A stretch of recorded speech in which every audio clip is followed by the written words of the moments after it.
খালির প্রতিবাদীদের দুর্গাপুজো মা এসে সব ঠান্ডা করে দিয়েছে, আরজি করের প্রতিবাদ হোক, কিন্তু রোগীকে পরিষেবা দিয়ে কারোর যেন মৃত্যু না ঘটে, বলছেন প্রতিবাদীরা। অভয়ার মৃত্যু হয়েছে জুনিয়র চিকিৎসকদের কর্মবিরতির জন্য, আর একটা অভয়ার মৃত্যু যেন না হয়, সন্দেশখালীর প্রতিবাদীরা।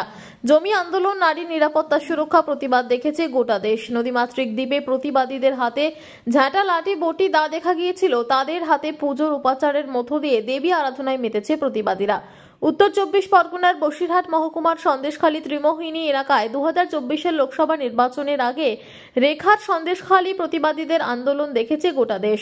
আজকের সন্দেশখালী সেই পরিবেশ নেই বলছেন মানুষ, সব বুঝতে পেরেছে, তাই আজকে আমরা দুর্গা উৎসবে মেতেছি। মুখ্যমন্ত্রী মমতা বন্দ্যোপাধ্যায় ভার্চুয়ালির মাধ্যমে সন্দেশখালী ত্রিমোহিনী প্রান্তিক সংঘে 26 বছরের দুর্গাপুজোর উদ্বোধন করেছেন। প্রতিবাদী মহিলারা দশভূজায় মেতেছেন। পুজো মণ্ডপে মা দুর্গা এসেছে, প্রতিপদে ঢাকঢোলের মধ্যে পুজো শুরু হয়েছে। শান্তির বার্তা যেন এক অন্য সন্দেশখালী দেখছে।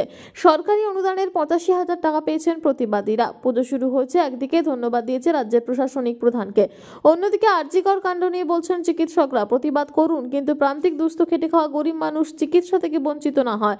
চিকিৎসার গাফিলতিতে একজনের মৃত্যু হলে তাহলে আরো একজন অভয়ার মতো বিচার দিতে হবে বলছেন মহিলারা।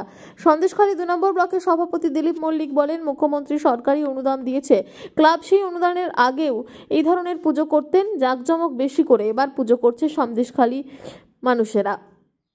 মুখ্যমন্ত্রীকে প্রতিবাদীরা জানাচ্ছেন, আমরা মুখ্যমন্ত্রীর অনুদান পেয়ে গর্বিত, আনন্দিত, আমরা শান্তিতেই আছি। আগের সন্দেশখালী আর আজকের সন্দেশখালী সম্পূর্ণ আলাদা। এখানকার শিক্ষিত বুদ্ধিজীবী মানুষরা সবটাই দেখেছে, তারা বুঝে গিয়েছে, মাতৃ আরাধনায় মেতেছে। পুজোর কটা দিন নাচ, গান, আবৃত্তি, বিভিন্ন সাংস্কৃতিক অনুষ্ঠান হবে, পাশাপাশি সবাই একসঙ্গে বসে। আপনারা দেখছেন সংবাদ শিরোনাম।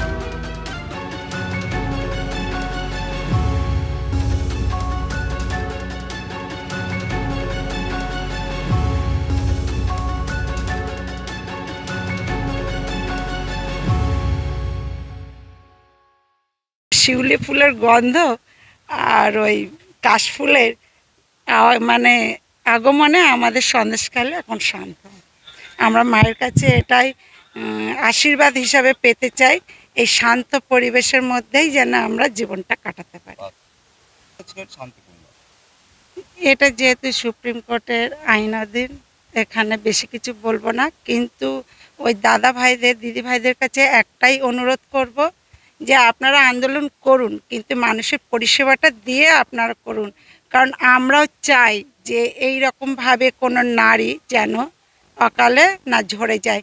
কারণ এই পুজোর সময় তো সেই মা বাবা, সেই পরিবারটাও কাঁদছে, আমাদেরও কষ্ট হচ্ছে। আমাদের ঘরেও আমরা ভাই বোন নিয়ে, সন্তান নিয়ে বাস করি, যে আমাদের ঘরেও তো এরকম হলে আমাদেরও তো কষ্ট হবে।